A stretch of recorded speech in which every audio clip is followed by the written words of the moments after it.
Maka insya-Allah pada hari ini kita akan baca kitab kita Riyadhus Shalihin dalam bab yang seterusnya, bab fil yaqin wat tawakkul, ataupun bab yakin dan bertawakal kepada Allah Subhanahu wa taala. Nah, jadi kata kitab kita, setiap amalan dan urusan yang dilakukan oleh seseorang itu memerlukan keyakinan, kerana yakin ialah i'tiqad yang teguh dan muktamad. Nah, di samping itu juga kita tidak boleh meninggalkan penyerahan diri, iaitu bertawakal kepadanya, kerana Allah lah yang menentukan sesuatu itu mengikut ketetapannya. Nah, maksudnya kita kata apa? Dalam tiap-tiap perkara kerja buat kita mesti yakin kepada Allah. Yakin ini dalam bahasa yang mudah kita kata dia percaya sungguh-sungguh. Percaya, amat percaya. Dia percaya secara 100%. Dia tak kurang sikit pun, seduit pun tidak kurang kepercayaan tersebut. Firman Allah Subhanahu wa taala, auzubillahi minasyaitonir rajim, walamma ra'al mu'minuna al-ahzaba qalu hadza ma wa'adna Allahu wa rasuluhu wa sadaqallahu wa rasuluhu wa ma zadatuhum illa imanan wa taslima. Maksudnya adalah, dan pada masa orang-orang yang beriman itu melihat tentera Al-Ahzab. Kalau tuan-tuan ingat balik, Rasulullah SAW 13 tahun duduk di Mekah, duduk di kata negeri dia. Kemudian 10 tahun dia berada di Madinah. Baginda hijrah pergi ke Madinah. Di Madinah ini jadi beberapa peperangan yang besar-besar. Yang mula-mula sekali jadi perang Badar pada tahun kedua hijrah. Selepas itu jadi perang Uhud. Dalam perang Uhud ni Nabi patah giginya, luka teruk. Ya, pak menakan Nabi nama Hamzah itu telah meninggal dunia. Kemudian jadi satu lagi perang disebut perang Ahzab, ataupun kita sebut juga sebagai perang Khandaq. Perang yang Nabi SAW korek parit, korek macam satu terowong yang besar untuk menjadi benteng kepada Madinah itu.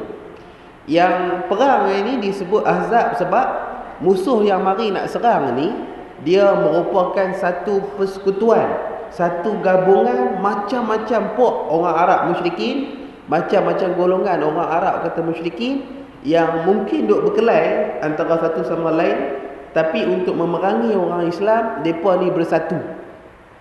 Jadi seperti mana biasa ni, ketika awal mula perang Nabi ni, kita kata tidak pernah jadi kata orang Islam lebih, orang kafir ni sikit, ataupun jumlah orang kafir, tentera kafir dengan tentera Islam ni sama banyak pun tak pernah jadi. Hak ni pun sama juga, kita kata berganda-ganda lah banyaknya. Maka dalam ayat ini Allah Ta'ala telah mengisahkan tentang macam mana bila orang Islam, bila orang kita beriman, nampak tentera-tentera kafir ni banyak ni, ribu-ribu orang lebih ni mari, dengan senjata pun lengkap, kelengkap pun lengkap, apa lagi, makanan pun banyak, apa pun banyak. Jadi kalau tengok cara tu, kita kata dengan orang Islam, dengan mereka tu lekeh orang Islam lah. Kalau nak ikut cara nak menang tu, kita kata kalah orang Islam, senang-senang. Nah, tapi apa yang berlaku Allah Ta'ala sebut, dan Allah Ta'ala merakamkan macam mana orang-orang beriman pada masa tersebut. Ya, firman Allah ini maksudnya, dan pada masa orang-orang yang beriman itu melihat tentera Al-Ahzab, berkatalah mereka, inilah yang telah dijanjikan Allah dan Rasulnya kepada kami, dan benarlah apa yang telah dijanjikan Allah dan Rasulnya. Maka angkatan tentera musuh yang mereka lihat itu tidak memberi sebarang kesan kepada mereka selain daripada menambahkan iman dan penyerahan diri mereka bulat-bulat kepada Allah Subhanahu wa taala. Yang tuan-tuan dan puan-puan, yang kita duk sebut pasal masalah yakin, tentang masalah tawakal ni, dia guna dia di mana? Guna dia pada masa-masa yang kita susah. Guna dia adalah pada masa-masa yang kita menghadapi kita kata masalah. Nah, kalau kita duduk sedap, elok tu, kita kata perkataan yakin itu barangkali kita boleh sebut, tapi guna dia di mana? Ataupun kita kata memakainya bagaimana, atau melakukannya bagaimana. Maka ini yang disebut dalam ayat ini. Kata Allah lagi, auzubillahi minasyaitanir rajim, allazina qala lahumun nasu innan nasa qad jama'u lakum faghshawhum fazadahum imana wa qalu hasbunallahu wa ni'mal wakeel fanqalabu bi ni'mati minallahi wa fadli lam yamsashum su'an wattaba'u ridwanallahi wallahu dzu fadlin azim. Ya, ini dalam surah Ali Imran ayat 173 hingga 174. Kata Allah, mereka juga ialah orang-orang yang diberitahu oleh orang-orang pembawa berita kepada mereka bahawa kaum kafir musyrik telah mengumpulkan tentera untuk memerangi kamu. Oleh itu hendaklah kamu gerun kepadanya. Maka berita itu makin menambahkan iman mereka, lalu berkata hasbunallah wa ni'mal wakil. Ya, hasbunallah wa ni'mal wakil. Ini satu zikir, satu doa, satu ayat yang Allah sendiri ajak dalam kitab Al-Quranul Karim, yang kata Rasulullah sendiri ajak dalam hadisnya. Dia sebutan apa? Disebut sebagai hasbalah ataupun hasbunallah wa ni'mal wakil. Maknanya cukuplah Allah bagiku dan dialah sebaik-baik penolong. Ya, dialah sebaik-baik penolong dan ia adalah sebaik-baik pengurus yang terserah kepadanya segala urusan kami. Setelah pergi mengejar musuh, mereka kembali dengan mendapat limpah kurnia daripada Allah. Mereka tidak disentuh oleh sesuatu bencana pun, serta mereka pun menurut keredaan Allah. Dan ingatlah Allah mempunyai kurnia yang amat besar. Tuan-tuan dan puan, maka ini sikap orang yang beriman. Orang yang beriman dan yakin dan tawakal kepada Allah.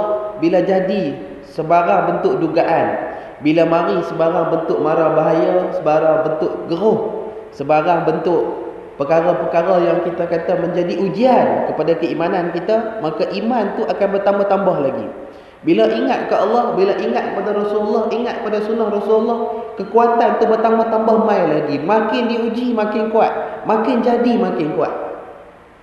Jadi tuan-tuan dan puan-puan, barangkali inilah kot sedikit hikmah yang pasal apa pihak-pihak tertentu nak buat kepada kita, nak buat kepada teratak rahmat, nak suruh tutup, nak suruh pindah, nak diterajang daripada sini. Maka kita kata alhamdulillah kita telah bekerja, dan alhamdulillah satu perkara yang kita asalnya himpun dalam masa bertahun-tahun, kita boleh himpun dalam masa 1-2 bulan saja, alhamdulillah tuan-tuan dan puan-puan. Maka firman Allah lagi, wa 'alallahi falyatawakkalul mu'minun, dan kepada Allah berjualah. Ya, sudah bertakwa itu hendaklah orang-orang yang beriman itu berserah diri. Maknanya kita kata sudah kita buat, sudah kita usaha. Kalau kita kena mengaji, kita kena mengaji. Kalau kena buat, kita kena buat. Kalau kena latih, kita kena latih sampai pandai, sampai mahir. Tuan-tuan, puan-puan pun tahu, nak buat sesuatu tu dia bukan kata gitu-gitu saja. Nak kena mengaji, nak kena belajar, nak kena tanya orang yang reti, kan? Nak masak gulai, nak masak asam pedas pun nak kena mengaji, nak kena tanya, kan? Nak kena tahu masuk apa dulu. Jadi maknanya sama juga. Lepas tu bila dah tahu, bila buat tu, bila buat sekali bukan dia kena semua. Dia kena buat berkali-kali lagi baru dia jadi, dan alhamdulillah baru jadi sempurna. Maka kita kata itu yang dituntut. Kata Allah lagi, fa iza azamta fatawakkal 'ala Allah. Maknanya jika kamu berazam, kata Allah, jika kita sudah berazam, kita sudah meletakkan tekad, kita niat dah, dan kita bulat dah keyakinan kita, maka tawakal kepada Allah. Kalau benda yang baik tu jalan. Tengok kanan, tengoklah. Tengok kiri pun tengoklah. Tengok belakang pun tengoklah. Tapi dari segi harap yang baik dan jalan juga, laksana juga, kita nak kena jalan. Sama juga tuan-tuan dan perempuan, nak bangkit subuh sat-sat, kunci jam pukul 5, kunci jam pukul 4.30, kunci jam pukul 5.30. Kunci jam tu adalah kunci jam yang berharap dan yakin, kata insya-Allah sekejap lagi aku boleh bangkit. Sebab apa? Nak beribadat kepada Allah, nak bersolat kepada Allah, nak menunaikan solat subuh sebagai bukti keimanan kepada Allah Subhanahu wa taala. Kata Allah lagi, "Wa may yatawakkal 'ala Allah fa huwa hasbuh." Dan ingatlah sesiapa yang berserah diri bulat-bulat kepada Allah, maka Allah cukuplah baginya untuk menolong dan menyelamatkannya. Ini ada dalam surah At-Talaq ayat yang ketiga, ya. Allah Taala sebut, barang siapa yang bertawakal kepada Allah, yang betul-betul kita kata berserah kepada Allah, maka Allah itu cukup baginya. Kerana Allah lah yang maha kaya, Allah lah yang maha menolong, Allah lah yang maha mengawas, Allah lah yang maha melindungi, Allah lah kalau sakit dia menyembuhkan, Allah lah kalau kata tidak seronok dia bagi seronok, Allah kalau kita kata tidak berapa sihat dia yang menyihatkan. Jadi memang betul lah. Lepas kita dah usaha dan kemudian kita tawakal kepada Allah, maka pada Allah tu lah segala bentuk yang mari daripada dia, segala-galanya adalah baik, insya-Allah. Kata Allah lagi, wa tawakkal 'alal hayyil ladzi la yamut, ya. Dan berserahlah diri, bertawakallah kamu kepada Allah, Tuhan yang hidup lagi tidak mati. Ya. Kerana kita manusia ataupun benda-benda lain, makhluk-makhluk lain, dia akan mati. Binatang dia akan mati, termasuk juga jin pun akan mati juga. Ya. Maka sebab itu kita kata Allah Subhanahu wa taala dia ni maha hidup. Rasulullah SAW pun kita kata sampai dia punya ajal dia pun balik juga kepada Allah. Begitu juga nabi-nabi yang lain, sahabat-sahabat yang besar-besar pun balik juga kepada Allah. Ya. Maka sebab itu disebutkan orang, kita kata tidak ada benda apa yang pasti dalam dunia ni melainkan mati. Okay? Maka sebab itu kita bertawakal kepada yang maha hidup dan yang maha tidak mati. Kata Allah lagi, innamal mu'minuna alladhina idza dzukirallaha wajilat qulubuhum wa idza tuliyat ayatuhu zadatuhum imanan wa ala rabbihim yatawakkalun. Nah, ini dalam surah Al-Anfal ayat yang kedua. Sungguhnya orang-orang yang beriman itu, yang sempurna imannya, ialah mereka yang apabila disebut nama Allah dan sifat-sifatnya, maka gemetarlah hati mereka, dan apabila dibacakan kepada mereka ayat-ayatnya, maka menjadikan mereka bertambah-tambah iman, dan kepada Tuhan mereka jualah mereka berserah, mereka bertawakal. Ya? Maka ini antara sifat-sifat orang yang beriman. Seterusnya tuan-tuan dan puan-puan, kalau kita mula membaca hadis-hadis dalam bab ini dimulakan oleh Imam An-Nawawi dengan satu hadis yang panjang daripada Ibnu Abbas. Ibnu Abbas menceritakan ada satu mukjizat Nabi SAW yang di mana Allah menunjukkan satu perkara yang belum terjadi, dia akan terjadi pada hari akhirat nanti, akan terjadi di padang mahsyar nanti. Tapi Allah Ta'ala dah tunjuk siap dah depan Nabi, kata rupa dia begini. Nabi cerita kepada Ibnu Abbas, dan Ibnu Abbas menceritakan pada periwayat hadis, ditulis dalam kitab-kitab hadis, dan pada hari ini kita akan ulang kaji dan kita akan baca semula. Tuan-tuan dan perempuan, apa cerita-cerita daripada alam sana, apa berita-berita, perkara-perkara yang kita kata bocor lah, dia belum terjadi, tapi kita kata dia akan kita berlaku. Tuan-tuan dan perempuan, maka daripada Abdullah bin Abbas radhiyallahu anhuma katanya, Rasulullah SAW bersabda, semua umat telah ditunjukkan kepadaku, lalu aku melihat seorang Nabi yang bersamanya pengikut yang kecil. Ada Nabi yang bersamanya seorang pengikut lelaki. Maksudnya apa? Nabi cerita kata di padang mahsyar nanti ada macam-macam, bila macam-macam manusia ni berimpun.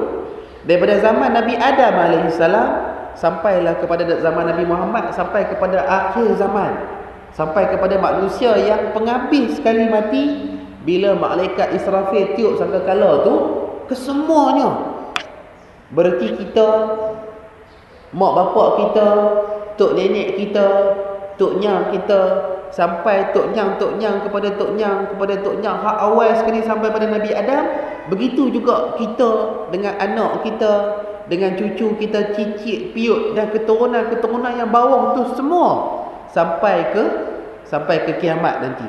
Jadi berapa juta, berapa bilion, berapa trilion, berapa laksa manusia ni duk ada berhimpun tu. Tapi di padang mahsyar itu semua dihimpunkan mengikut depa ni agama apa, atau depa ni ikut nabi yang mana satu. Ya, kalau masuk dalam orang-orang yang beriman pula, dia ikut nabi yang mana? Nabi Adam ke? Nabi Ibrahim ke? Nabi Ismail ke? Contohnya. Ya? Dan ada juga yang disebutkan bahawa kita tahu kata ada nabi-nabi Allah Subhanahu Wa Taala itu, ada nabi-nabi yang kita tahu namanya, ada nabi-nabi yang kita tak tahu namanya. Nabi SAW sebut kata jumlah nabi-nabi ni lebih kurang 100,000 lebih. Nah, sebab tu ada orang sebut orang Melayu ni ada nabi tak?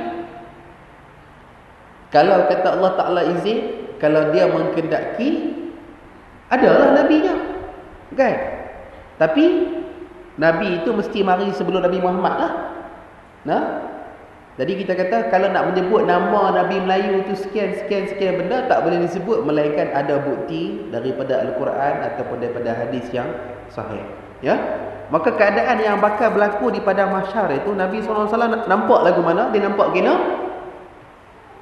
Dia nampak bila manusia-manusia ni ikut berbangsa-bangsa, berkumpulan-kumpulan ikut Nabi dia yang mana satu.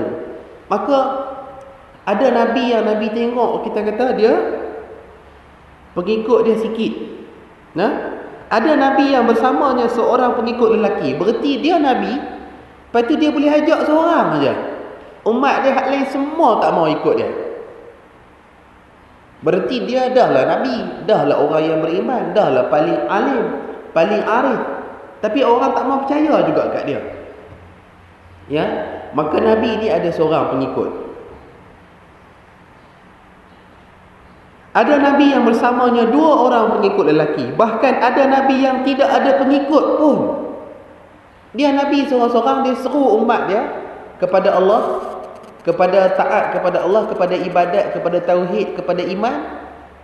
Tapi ada yang ikut seorang, ada yang ikut 2 orang, ada yang langsung tak ikut pun ada. Nah, maka ini juga merupakan dalil bahawa kebenaran itu tak dikira ikut jumlah orang yang menurutnya. Bukan maknanya kita kata tu dia, kalau kata ramai, kalau mana-mana orang pi buat ceramah ke mana hala ke dapat 100,000 orang nak ikut. Bukan itu ukuran betul ataupun tidak ni. Bukan itu kita kata ukuran benar ataupun salahnya. Maka tiba-tiba aku terpandang suatu kumpulan yang ramai. Aku menyangka bahawa mereka itulah adalah umatku. Maka Nabi nampak satu umat yang besar. Ya, maka aku diberitahu bahawa itu adalah Nabi Musa dan umatnya. Ya, bahawa Musa dan umat dia Bani Israel. Bahawa kita kata yang tu bukan umat Nabi Muhammad. Dia kata yang tu adalah umat Nabi Musa. Aku diperintahkan untuk melihat ke sebelah ufuk sana. Maka aku pun melihat satu kumpulan yang sangat ramai sekali. Lalu aku diberitahu pula, lihatlah ke sebelah ufuk yang lain, maka terdapat satu kumpulan yang lebih sangat besar. Maka aku diberitahu, inilah umat engkau, dan bersama mereka itu seramai 70,000 orang yang masuk ke syurga tanpa dihisap dan tanpa diazab. Ya, maka akhirnya tengok kita kata kumpulan ni ramai. Maka bukan umat Nabi Muhammad. Tengok kumpulan lain pula, bukan. Itulah umat Nabi Allah Isa. Selepas itu Nabi ditunjukkan satu kumpulan yang paling ramai. Ya, Nabi sebagai Nabi yang pengambil, tapi umat Nabi SAW itulah yang paling ramai, dan itulah yang paling ramai masuk ke syurga. Maka disebutkan bahawa dalam umat Nabi Muhammad ini Allah Subhanahu Wa Taala telah berizin dan Allah Subhanahu Wa Taala telah memilih seramai 70,000 orang yang boleh masuk ke syurga. Satu huruf pun tak dikira. Tengok nama dia, masuk tu. Ya, masuk ke syurga tanpa dihisap dan tanpa diazab. Kita ini, kalau kita baca hadis-hadis ini, kita tahu bahawa bila malaikatul maut, ya, bila kata malaikat pencabut nyawa tu dah cabut nyawa kita, roh kita pergi ke tempat dia. Di mana? Bagi orang-orang yang beriman ini, kita kata tempat bagi roh ketika di alam barzah ni adalah di syurga. Dan kemudian bagi jasad kita akan masuk ke dalam bumi ataupun masuk ke dalam mana-mana tempat yang kita kata itulah kubur kita. Kadang-kadang ada orang tu dia mati karam di laut, maka jasad dia, kubur dia di laut lah. Ada orang yang kita kata dia tu mati, dia habis umur sebab katalah apa? Katalah harimau makan dia. Jadi kubur dia tu perut harimau lah. Kan? Jadi itu bagi jasad dia. Tapi bagi roh dia tu pergi ke mana? Pergi ke syurga, pergi ke apa semua, ikut tempat yang masing-masing, masuk ke satu alam yang disebut sebagai alam barzakh. Dan di alam barzakh ini kita akan mula menerima, sama ada kalau kita di dunia ni orang yang baik, orang yang beramal soleh, maka kita akan mula menerima nikmat-nikmat daripada Allah. Begitu juga kalau kita orang yang derhaka kepada Allah, kita akan mula menerima siksaan yang disebut sebagai siksa kubur tu di sinilah, pada tempatnya. Maka pada di sinilah kita kata yang kita harapkan apa? Doa anak yang soleh, yang kita harapkan kita kata sedekah jariah yang kata berpanjangan, yang kita harapkan ilmu yang bermanfaat yang nak mari tolong kita. Ya? Sebab kalau mungkin tak ada benda tu, dikira mungkin kita kata banyak lagi kejahatan kita. Mungkinlah kita sudah, alhamdulillah, kita sudah beriman dengan tauhid yang betul, sudah solat, sudah puasa, sudah zakat, sudah haji, sudah mengaji. Tapi manalah tahu ada mana-mana yang tidak selesai. Nah, maka sebab itu kita katakan ada perkara-perkara yang mungkin akan kena kira kita bicara lagi. Bila kata benda tu melibatkan manusia, maka kita kata ada kata kira dia. Tapi dalam hadis ini Rasulullah sebut bahawa ada 70,000 orang daripada umat Nabi Muhammad ini yang boleh masuk ke syurga. Satu huruf, satu angka, satu ayat pun tak ada kira dengan Allah. Nampak dia tu masuk terus. Siapalah tuan-tuan dan puan-puan lah, kita kata mudah-mudahan Allah Ta'ala ni memberi rahmat kepada kita, kesian kepada kita. Dan insya-Allah kita kata adalah di antara tuan-tuan dan perempuan ni kita doa boleh masuk ke syurga terus tanpa ada kira-kira dah. Mudah-mudahan tuan-tuan dan perempuan. Maka kemudian baginda bangun terus lalu masuk ke dalam rumahnya. Maka orang ramai yang berada di situ terus membincangkan mengenai orang-orang yang dimasukkan ke syurga tanpa dihisap dan diazab. Antara mereka ada yang mengatakan mudah-mudahan mereka lah orangnya, iaitu orang yang telah bersahabat dengan Rasulullah SAW. Setengahnya pula mengatakan mudah-mudahan mereka lah itu orang yang telah dilahirkan dalam Islam dan tidak sekali-kali pernah syirik kepada Allah Subhanahu Wa Taala. Di samping itu juga ada pandangan-pandangan yang lain. Kemudian keluarlah Rasulullah SAW menemui mereka dan bertanya, apakah perkara yang kamu bincangkan? Saat-saat Nabi Habab kata, di akhirat ni kita kata, dikata padang mahsyar begini, 70,000 orang boleh masuk ke syurga tanpa dikira dan tanpa diazab. Kemudian Nabi masuk dalam rumah dia. Masuk dalam rumah dia, Nabi buatlah apa benda Nabi nak buat tu. Di luar tu, orang duk bersimbang, orang duk bincang. Mereka kata lagu ni kot, orang yang boleh masuk syurga 70,000 orang ni, lagu ni kot. Maka Nabi keluar balik. Nabi tanya, hampa duk bincang apa? Hampa duk sembang apa? Mereka pun habaq kata, mereka duk bincang pasal 70,000 yang masuk ke syurga tanpa dihisap. Baginda diberitahu segala perkara yang mereka bincangkan. Lalu baginda bersabda, mereka itu ialah orang-orang yang tidak pernah menjampi mentera dan tidak pernah minta dijampi mentera. Juga mereka tidak pernah mengambil sempena burung-burung dengan sempena buruk dengan burung-burung dan juga sebagainya. Mereka hanya bertawakal kepada Allah Subhanahu Wa Taala. Maknanya Satu daripada ciri besar, sifat besar, sifat yang tobat nak kena ada bagi orang-orang yang nak masuk ke syurga tanpa hisab ni, ialah satunya dia tak pernah minta dijampi. Nah, dengan jampi-jampi yang syirik, dan dia tak pernah jampi dengan jampi-jampi yang syirik. Nah, begitu juga antara lain, dia juga tidak pernah memasang pasal betul atau sial, pasal elok ataupun binasa mengikut kita kata mana-mana alamat yang karut-karut marutnya. Nah, bukan pasal burungnya, bukan pasal bewoknya, bukan pasal rama-ramanya, bukan pasal ularnya, bukan pasal kira harinya, bukan pasal kira namanya Ain, Ba, Dal, Abdul, Waw, Alif, Ha, Ba, Wahab. Ain berapa nilai, Waw berapa nilai, Ba berapa nilai, jumlah-jumlah semua bagi padan nama bini, padan tak? Jadi semua tu orang-orang ni tak buat. Orang-orang ni tidak pernah duk sangkut kita kata kebaikan, keburukan, tuah ataupun sial, binasa ataupun elok kepada perkara-perkara yang seperti ini. Maka ini ciri-ciri dia. Maka ni adalah sifat dia. Dia tak pernah jampi dengan jampi-jampi yang syirik. Dia tak pernah minta dijampi dengan jampi-jampi yang syirik. Dan dia tidak percaya kepada sial ataupun majal mengikut alamat-alamat yang tidak ada kena-mengena dengan Al-Quran dan Sunnah Nabi SAW. Kemudian bangunlah Uqashah bin Mihsan, katanya, wahai Rasulullah, doakan aku supaya menjadi salah seorang daripada mereka. Sabda Rasulullah lagi, engkau daripada mereka. Kemudian bangun lagi seorang lelaki yang lain, katanya, doakan aku pula, wahai Nabi SAW, menjadi sebahagian daripada mereka. Sabda Rasulullah, engkau telah didahului oleh Uqashah. Hadis riwayat Bukhari dan Muslim.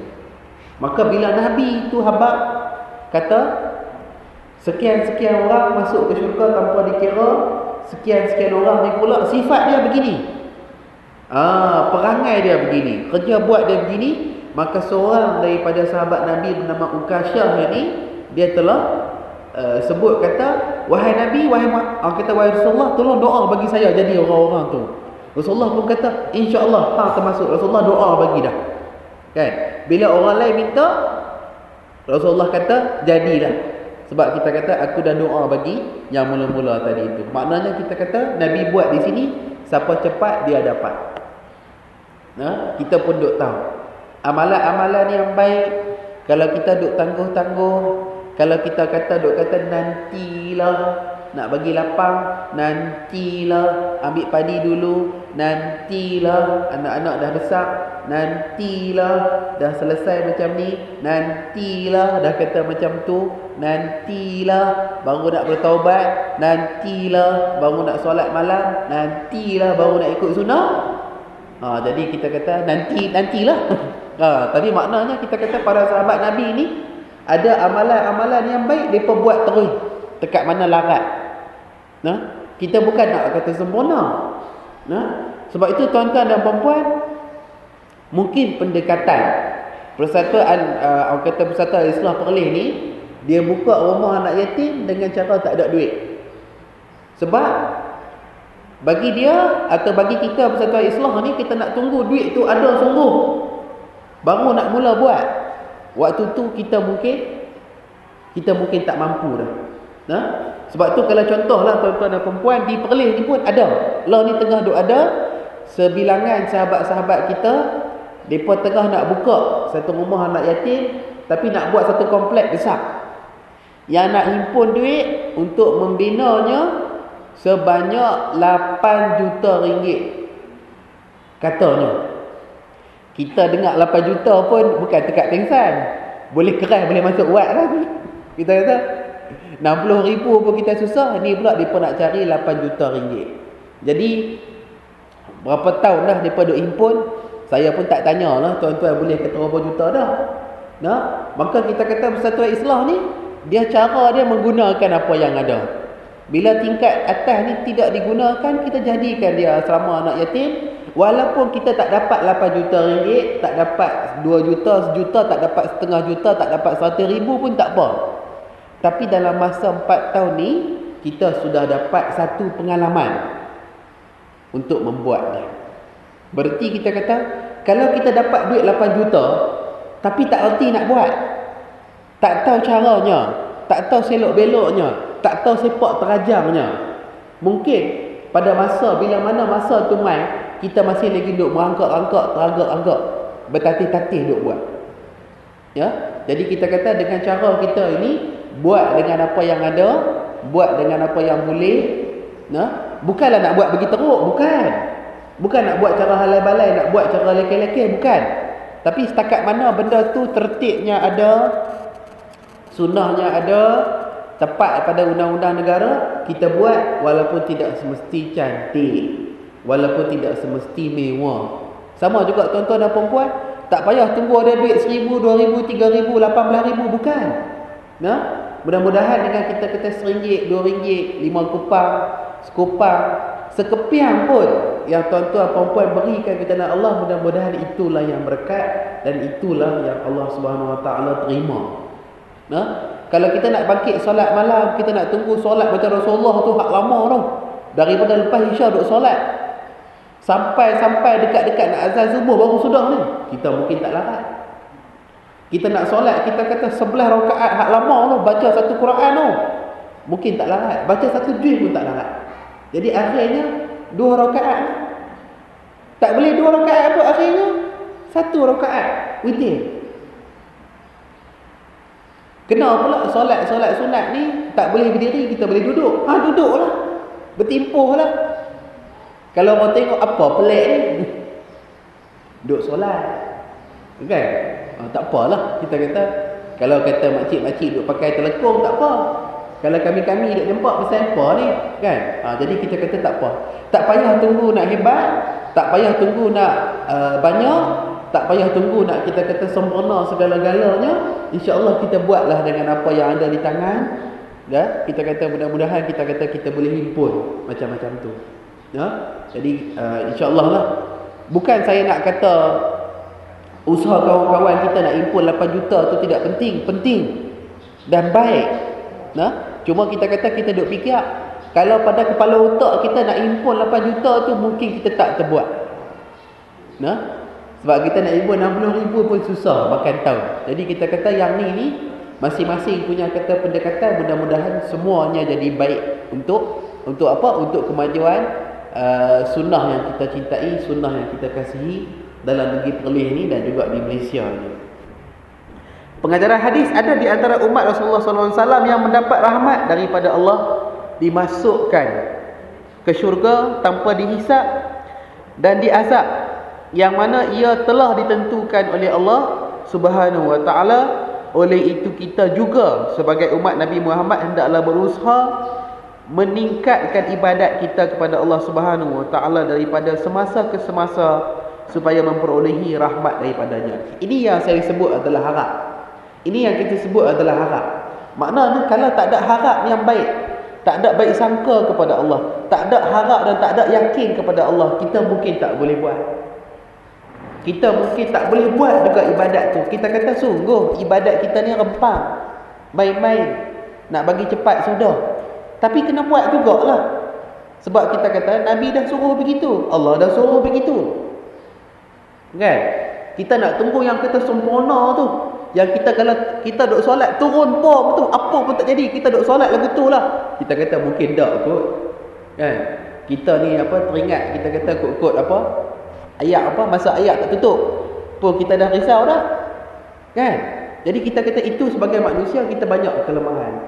Tapi dari segi buat kita nak kena buat. Ya? Jadi kita kata antara lain janganlah tunggu nak jadi sempurna baru nak buat. Kita nak kena mula, dan kita kena mula masalah ni lah. Kot-kot apa-apa jadi kemudian-kemudian ni tak tentu esok lusa.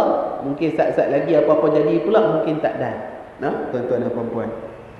Kemudian kedua, betapa hikmah ataupun bijaknya Rasulullah SAW memberi jawapan kepada sahabatnya. Yang kedua, bahawa ahli syurga tanpa hisab dan azab bukan khusus kepada para sahabat Rasulullah SAW sahaja. Ini yang disebut oleh Nabi SAW. Kita baca lagi sikit hadis yang lain.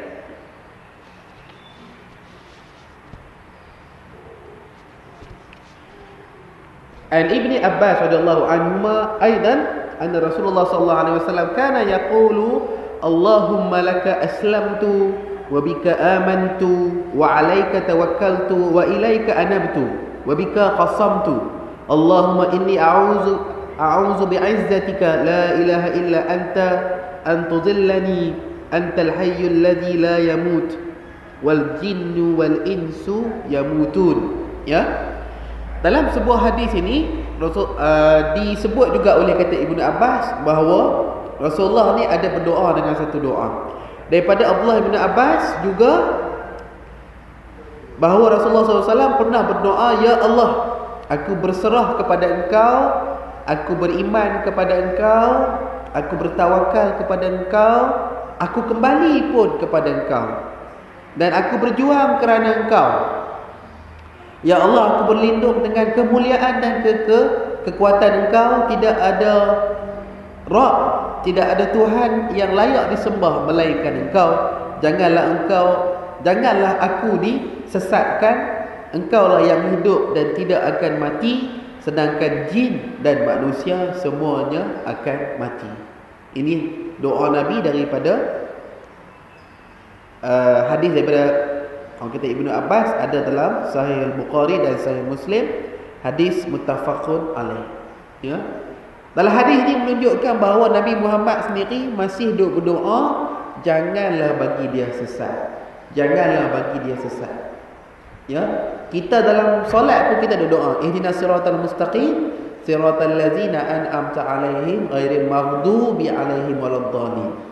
Ya, dan itulah jalan orang yang diberi nikmat ke atas mereka, bukan jalan orang-orang yang dimurkai dan bukan jalan orang-orang yang sesat. Ya, maka kita doa dan kita kena doa, tuan-tuan. Di samping kita mengaji dan kita buat, kita beriman dan kita beramal, kita kena doa supaya kita tidak termasuk daripada orang-orang yang disesatkan. Ya, hadis ini juga menunjukkan bahawa manusia ni dia akan mati ke semua, dan jin, sama ada jin Islam atau jin yang kafir, ya, juga dia akan mati. Ya. Bila hadis ini dibincangkan oleh kata para ulama, disebutkan juga bahawa syaitan juga dia akan mati. Ya, dia ada satu waktu dia akan habis dia punya hayat dia, dan dia pun akan mati juga. Yang diberi tangguh, ya, adalah satu saja, iaitu iblis. Ya, iblis yang tak mau sujud kepada Adam di kedai syurga, hak tu diberi tangguh. Tapi lepas dia, anak cucu dia pun akan mati juga. Ha? Sebab ini kata hadis disebutkan bahawa wal jinnu wal insu yamutun. Dan bahawa jin dan juga manusia itu akan mati. Pengajaran hadis, doa adalah mustajab bagi orang yang mukmin. Oleh itu hendaklah berdoa kepada Allah dengan menyerahkan diri dengan sepenuh keimanan dan bertawakal kepadanya, serta memuji sifat-sifatnya, maka mintalah perlindungan daripadanya. Maka setiap hamba Allah itu hendaklah meletakkan sepenuh harapan kepadanya supaya diterima doanya. Kalau kita doa, kita kena harap. Kita kena harap dan kita kena minta. Ada sebuah hadis yang lain lagi diceritakan an Ibni Abbasin aidan qala hasbunallahu wa ni'mal wakil qalaha Ibrahim alaihi salam hina ulqiya fin nar wa qalaha Muhammad sallallahu alaihi wasallam hina qalu innan nasa qad jama'u lakum faghshawhum fazadahum imanan wa qalu hasbunallahu wa ni'mal wakil. وفي رواية له عن ابن عباس رضي الله عنهما قال كان آخر قول إبراهيم صلى الله عليه قول إبراهيم عليه السلام حين ألقي في النار حسبي الله ونعم الوكيل. Ya, apa dia makna dia, tuan-tuan dan puan-puan? Disebutkan juga oleh Ibnu Abbas,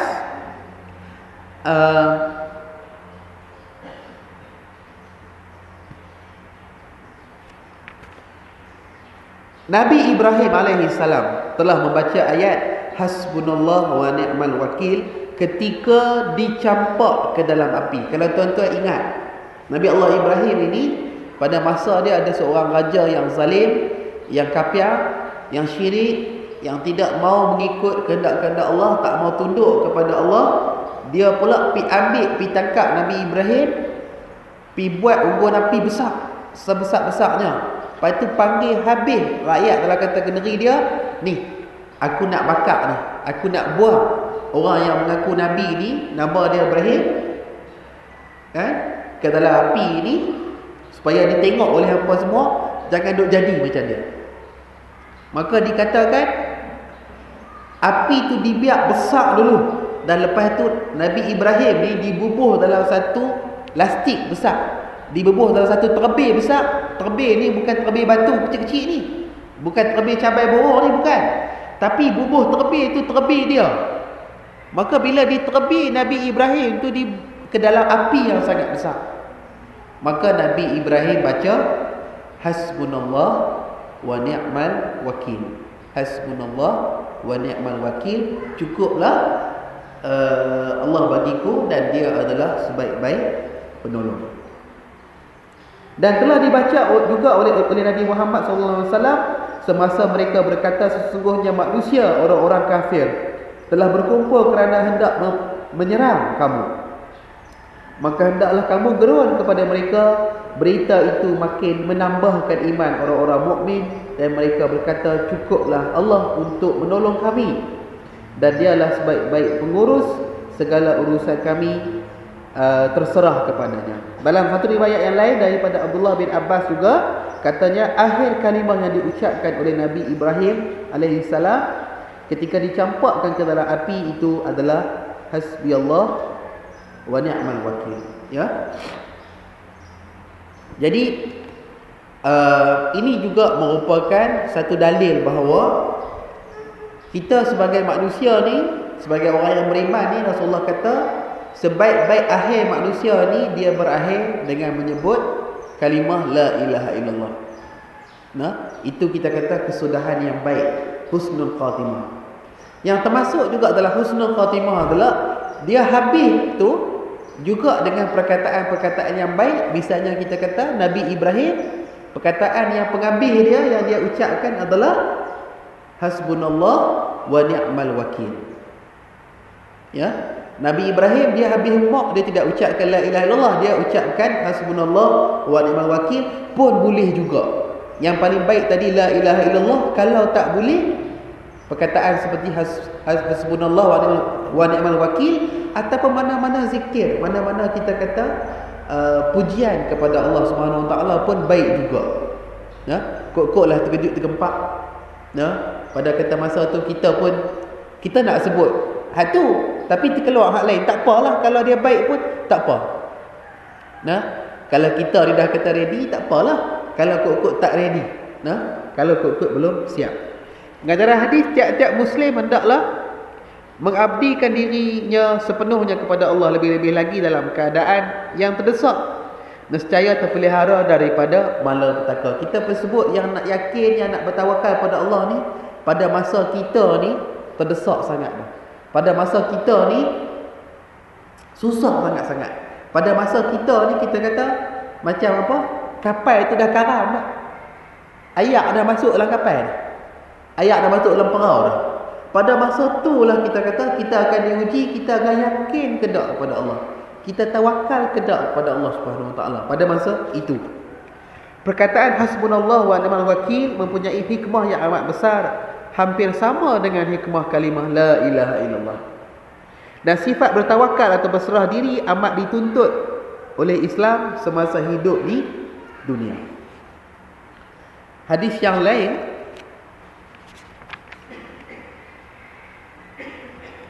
wa an Abi Hurairah radhiyallahu anhu anin Nabi sallallahu alaihi wasallam qala yadkhulul jannata aqwamun afidatuhum mithlu afidati tayr. Ya, daripada Abu Hurairah, daripada Nabi sallallahu alaihi wasallam, beliau bersabda, akan masuk syurga satu kaum yang hati mereka ini lembut seperti hati burung. Jadi kita pun nak kata macam mana ni, kena ambil hati burung ni, tengok sebelah, tengok ambil hati dia, bukan macam tu. Tuan-tuan dan perempuan, Ada yang mengatakan pula, ya, dikatakan maknanya mereka itu berserah diri, dan dikatakan juga maknanya hati mereka itu lembut, ya. Kalau tuan-tuan pun tahu, kita kata burung-burung ni keluar daripada sarang dalam keadaan tembolok dia kosong. Pada petang hari dia balik keadaan tembolok dia penuh. Dalam pagi dia keluar lapar, petang dia boleh balik ke sarang dia, ke rumah dia dalam keadaan kenyang. Hadis ni juga untuk kita menunjukkan bahawa orang-orang yang masuk syurga, salah satu sifatnya adalah dia tu cukup tawakal kepada Allah. Dia usaha, dia buat, dia kerja, dia buat segala benda yang halal, mengikut undang-undang dan juga sebagainya, tapi dia juga ada tawakal kepada Allah SWT. Pengajaran hadis, orang yang hatinya seperti hati burung, yakni benar-benar berserah dan pergi dan percaya pada jaminan Allah, kepadanya akan dimasukkan ke syurga. Dan sifat yakin dan tawakal adalah amat dituntut dalam kalangan umat Islam. Tuan-tuan dan puan-puan, kita baca lagi sebuah hadis.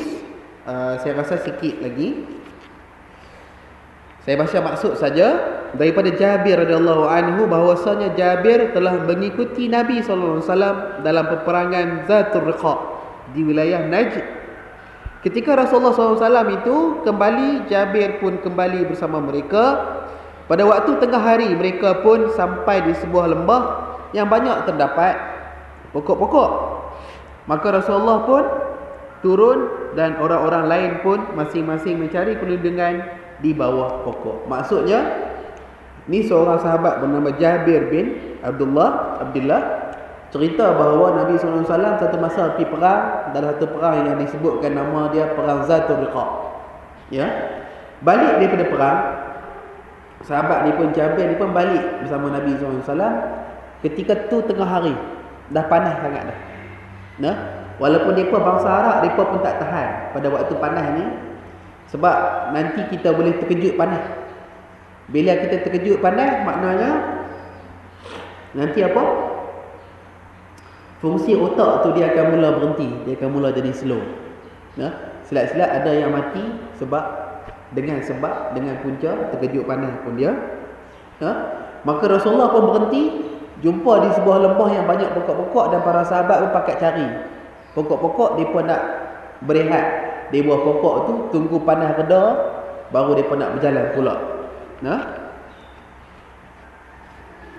Maka kami pun semua terlena. Tiba-tiba Rasulullah SAW memanggil kami. Di sisinya ada seorang badui. Rasulullah SAW pun bersabda, orang ini telah menghunus pedangku ketika aku tidur, hingga aku terbangun dan terperanjat melihat pedangku terhunus di tangannya. Lalu ia berkata, siapakah dapat mempertahankan engkau daripada seranganku ini? Jawabku, Allah sebanyak 3 kali. Nabi pun duduk setelah orang badui itu tidak melakukan sesuatu kepada baginda. Maksudnya apa? Bila duduk di sebuah lembah itu, yang masing-masing pakat duduk tidur, pakat duduk rehat ni, ada seorang badui ni mai. Dia tengok Rasulullah tidur, pedang Rasulullah tu ada sangkut di pokok, dia ambil pedang tu. Lepas tu dia pun bawa keluar daripada sarung, letak di leher Nabi tu. Nabi pun jaga. Bila Nabi pun jaga, dia pun tanya, "Allah ni, aku ni pegang pedang kau ni. Aku nak tikar kau ni. Siapa yang boleh tolong kau ni? Siapa yang boleh tolong hang pada masa ni?" Maka Rasulullah pun jawab, Allah yang tolong. Allah yang tolong. Maka kawan tu pun jadi keras, tak boleh buat apa. Dan Rasulullah kita kata panggil para sahabat, gerak para sahabat untuk habaq apa yang telah berlaku. Dalam riwayat yang lain, Jabir berkata, kami bersama dengan Rasulullah SAW dalam peperangan Zatul Riqa. Ketika kami sampai di bawah naungan pokok-pokok yang besar, kami tinggalkan Rasulullah SAW bersendirian di situ, dan pedang Rasulullah disangkutkan di pokok itu. Tiba-tiba datang seorang lelaki daripada puak musyrikin, menghunus pedang Nabi seraya berkata, takutkah engkau kepadaku? Jawab Nabi, tidak. Kata lelaki itu lagi, siapakah yang mampu mempertahankan engkau daripadaku? Jawab Nabi, Allah. Pada riwayat yang lain mengikut keterangan Abu Bakar Al-Ismaili dalam sahihnya, lelaki itu berkata, siapakah yang mempertahankan engkau daripadaku? Jawab Nabi, Allah. Ketika itu terjatuhlah pedang yang terhunus daripada tangannya, lalu diambil oleh Rasulullah SAW. Nabi bersabda lagi, siapakah yang mempertahankan engkau daripadaku? Tadi dia kata, ni aku nak tetap kau ni. Siapa yang boleh lawan? Siapa yang boleh pertahan diri kau ni? Nah, maka bila kata Rasulullah sebut Allah, dia pula terlepas pedang tu. Rasulullah ambil pedang tu, letak pula kat dia. Lah ni siapa pula yang boleh buat? Siapa yang boleh pertahan kau pula? Nah, makna kita kata Rasulullah ni juga pada masa yang dia kena bertahan dan pada masa yang dia kena berkasar balik, dia boleh buat. Dia mampu buat. Bukan kata Rasulullah tu kerja dia lembut, kerja dia teriak, solat malam saja, tidak. Ada masa kalau kata Rasulullah kena marah kepada Allah, apa? Kalau kata masa-masa Rasulullah kena marah kerana Allah, Rasulullah marah. Pada masa Rasulullah kita kata dia jegir, dia jegir. Ya? Jadi kita kata yang tu. Maka jawab lelaki itu, hendaklah engkau menjadi sebaik-baik orang yang sedang berkuasa. Maka dia baru duduk bodek. Nabi Muhammad jangan duduk tetak dia. Jangan duduk buat begitu kat dia. Maka Nabi bertanya, sukakah engkau bersyahadah bahawa tidak ada Tuhan melainkan Allah dan aku sebagai utusan Allah? Maknanya ketika duduk pegang pedang ni pun Rasulullah duk ajak orang mengucap lagi. Kamu mengucap tak? Kamu ada mengucap? Kan? Jadi pada masa tu jawab lelaki itu, tidak. Tetapi saya berjanji tidak akan memerangi engkau dan tidak akan membantu orang yang akan memerangi engkau. Maksudnya pada masa tu Rasulullah pegang pedang. Rasulullah boleh paksa dah. Tetapi Rasulullah tak paksa dan orang tu pun kata aku tak mahu mengucap. Cuma yang aku boleh janji adalah aku tak akan lawan dah Islam ni dan tak akan lawan Nabi Muhammad ni dah, dan tak akan tolong orang yang lawan Nabi Muhammad sallallahu alaihi wasallam. Maka Rasulullah telah melepaskan pedang. Maka setelah ia menemui kaumnya, lalu berkata, aku datang kepada kamu setelah bertemu dengan sebaik-baik manusia. Ya? Maka ini pengajaran hadisnya disebutkan bahawa hadis ini menunjukkan betapa besarnya peranan sifat yakin dan tawakal kepada Allah Subhanahu wa taala. Dan setiap orang hendaklah bersifat yakin dan tawakal kepada Allah Subhanahu wa taala. Ini ditunjukkan dalam peristiwa yang berlaku ke atas Nabi Muhammad sallallahu alaihi wasallam, yang mana berkat keyakinan dan tawakalnya kepada kekuasaan Allah, baginda telah terlepas daripada ancaman bunuh oleh orang Badui ini.